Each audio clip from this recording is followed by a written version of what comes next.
अस्सलाम वालेकुम एवरीवन।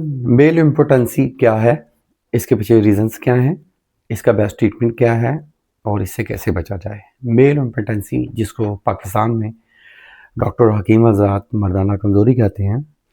देखें कि मैं मोस्टली अपने लेक्चर्स में कहता हूँ कि ये सारी गेम जो है ये दिमाग की गेम है। आप अपना पैटर्न ऑफ माइंड बिल्कुल ट्रैक पे ले आएँ तो इंशाल्लाह जो मेल इम्पोटेंसी है वो ख़त्म हो जाएगी। देखिए, अगर दिमाग में शोर है, हाइपरटेंशन है, आप हाई ब्लड प्रेशर के पेशेंट हैं, आप ओवरथिंकर हैं, आपको एंग्ज़ायटी है, आपको एच पीलरी है, तो आपको मेल इम्पोटेंसी होगी, आपको मर्दाना कमज़ोरी होगी। एक तो ये वजह है। दूसरी इसकी मेजर वजह ये है कि स्पर्म की किल्लत हो जाना, स्पर्म की मिकदार कम बनना बॉडी में। और तीसरी इसकी वजह पीछे रीज़न्स हैं मोटापा। अगर आप ओबेसिटी के पेशेंट हैं तो मोटापे की वजह से भी मर्दाना कमज़ोरी होती है। फोर्थ ऑफ ऑल, अगर आप सेक्सुअल एक्टिविटी बिल्कुल ही नहीं करते, आपका रुझान ही उधर नहीं है, तो इससे भी हो जाता है। और पाँचवीं इसकी जो बड़ी रीज़न है, वो ये है कि आप बहुत ज़्यादा स्ट्रेस में रहते हैं।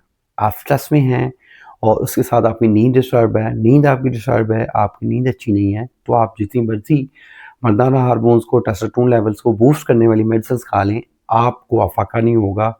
कोई भी मेडिसिन आप लोगों पे असर नहीं करेगी। इवन आप वैग्रा भी खा लेंगे तो वो भी असर नहीं करेगी। तो सबसे पहले दिमाग के शोर को ख़त्म करें, स्ट्रेस से रिलीज़ हो। स्ट्रेस से निकलने के लिए नेचर के करीब जाएँ। आप नेचर में साँस की एक्सरसाइज करें। साँस की एक्सरसाइज योगा की एक्सरसाइज है जो, वो मैंने पिछले लेक्चर्स में भी बताई थी, अभी बता देता हूँ कि आप नेचर में जाएँ, आपके पास ना कोई सेल फ़ोन हो, कोई भी गैजेट्स नहीं होने चाहिए, आपके पास किसी ह्यूमन का नहीं होना।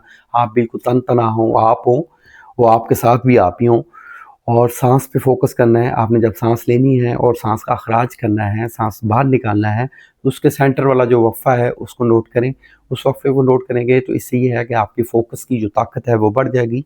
आपका जो माइंड का कंट्रोल है वो आपके हाथ में आ जाएगा। आपका दिमाग जो है आपके हाथ में नहीं है, आप उसके गुलाम बने हुए हैं। तो इंशाअल्लाह इस एक्सरसाइज़ से चंद दिन के बाद आपका दिमाग आपके कंट्रोल में आ जाएगा। आप जो हैं अपने दिमाग के आका बन जाएँगे और ये मंकी माइंड जो है, ये शोध करता दिमाग जो है, ये बिल्कुल शांत हो जाएगा, बिल्कुल काम हालत में आ जाएगा, सुकून में आ जाएगा, पीसफुल एनवायरनमेंट में आ जाएगा। आप एक अपने आप को एक बेटर फ़ील करेंगे, आप लम्हा मौजूद में रहना शुरू कर देंगे। तो लम्हा मौजूद में जो होगा, सेक्स का मज़ा ही तब आता है जब आप लम्हा मौजूद में होते हैं।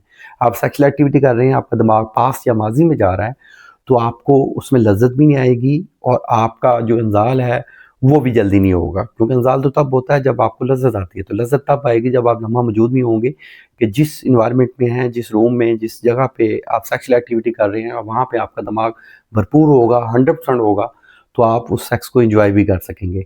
सेक्स के हवाले से आपको कोई भी मेडिसिन चाहिए, कोई ट्रीटमेंट लेना चाहते हैं, हमारे क्लिनिक को विज़िट कर सकते हैं या दिए गए हमारे व्हाट्सएप नंबर पे अपनी मुकम्मल हिस्ट्री हमें बताएँ। इसके हवाले से हमने एक रॉयलस कोर्स तैयार किया हुआ है, वो आप लें। इंशाल्लाह किसी भी किस्म का मेल इम्पोटेंसी है, मैं चैलेंज के साथ कहता हूँ, वो आप लोगों का हल हो जाएगा। अल्लाह आपका हामी नासिर हो। शुक्रिया, जज़ाकल्लाह। अल्लाह हाफ़िज़।